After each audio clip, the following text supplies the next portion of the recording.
everyone, welcome to my YouTube channel and blog. Today I'm continuing my Christmas card series with card number 2. I'm using a stamp set with a more modern Christmas wreath. I bought this stamp set last year and I think it's even older than that, and finally wanted to use it.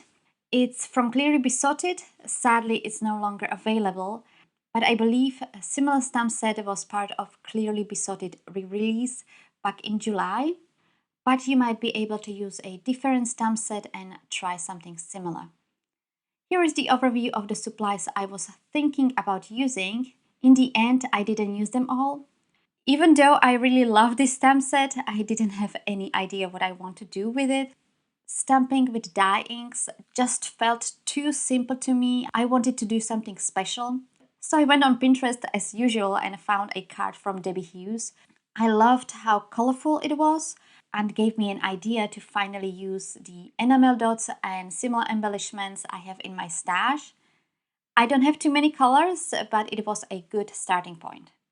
I used the Mini Misty because the cardstock I was using has a little bit of texture to it and I needed to stamp twice.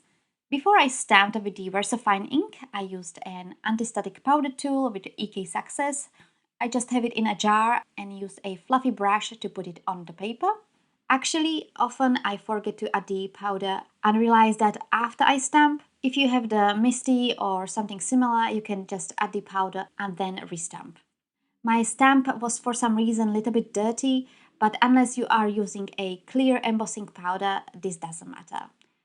I used a small brush to brush off the excess powder and use the heat gun to melt it. Love doing that. There is something so satisfying when the powder melts, like removing a stencil to see the end result. The embossing powders I used here were metallic brass and metallic platinum that I purchased recently, and I also added a metallic gold and silver. I ended up, however, only with 3 of the 4 panels because I messed up the golden one. Next, I had to stamp the string. It fits right between the middle circle on the wreath. I stamped and heat embossed all 4 panels. I also die cut the panels with a rectangular stitch die from Create a Smile. And here are the embellishments that I have. The sparkly blue ones are my favorite.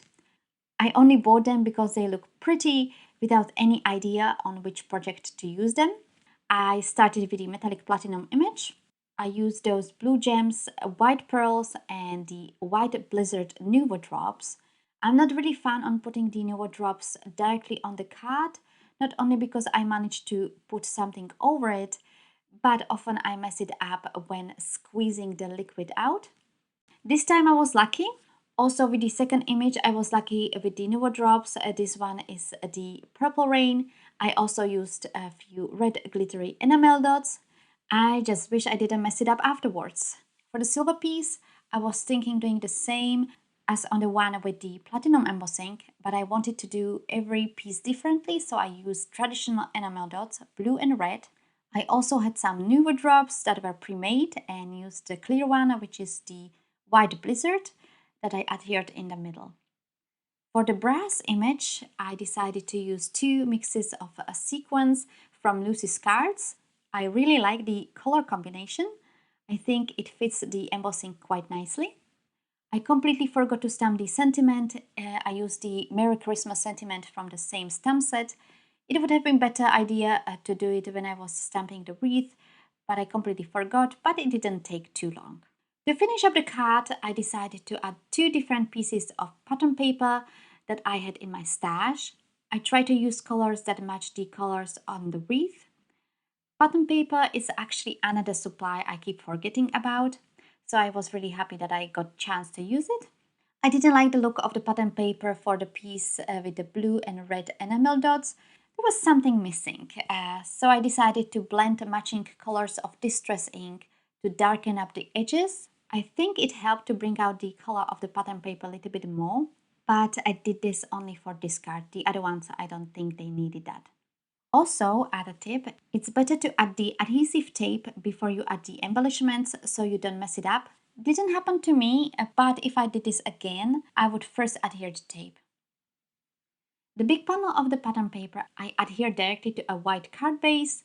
And the panel with the wreath I adhered on top of the smaller pattern paper.